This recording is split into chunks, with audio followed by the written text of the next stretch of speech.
don't know if you guys have paid attention to this. I think this story basically bubbled up on Friday, and certainly throughout the weekend it's continued to be an issue. There is a sprinter named Sha'Carri Richardson who tested positive for weed and is not going to be able to run in the Olympics. I don't agree with the rule. I don't think it's a smart rule because, again, I've always made a distinction between drugs that are that help you, steroids, for instance, performance-enhancing drugs, and drugs that are something that over time would actually make you less efficient in your sport. But what I would point out about the Olympic rule that makes no sense is this. We are allowing a New Zealand woman, let me repeat that, a New Zealand woman who used to be a man to compete in Olympic weightlifting.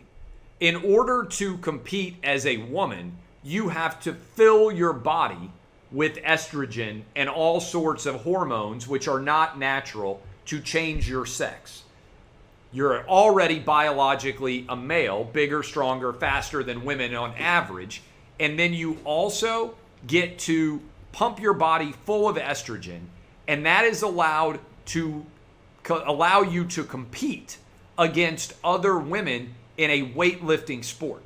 That's allowed.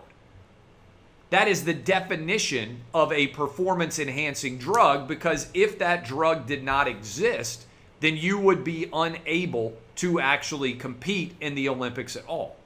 Meanwhile, we are not allowing Sha'Carri Richardson to sprint because she used weed. I'm sorry. I believe that rules should be logical and they should make sense. If you want to prohibit weed, then how in the world do you allow a man to change his gender to become a woman and compete in the Olympics, but you won't allow a woman to smoke weed? That makes no sense. Either have stringent drug testing laws which prohibit everything, performance enhancing and non-performance enhancing, or don't. But don't tell me that a non-performance enhancing drug costs you your ability to compete in the Olympics, and that a performance enhancing drug, one that changes your gender and is the only reason you're able to compete, is permissible. The logic here is inherently flawed and nonsensical. I think Sha'Carri Richardson should be able to run if we're going to allow men to turn themselves into women and compete in weightlifting. One or the other needs to apply.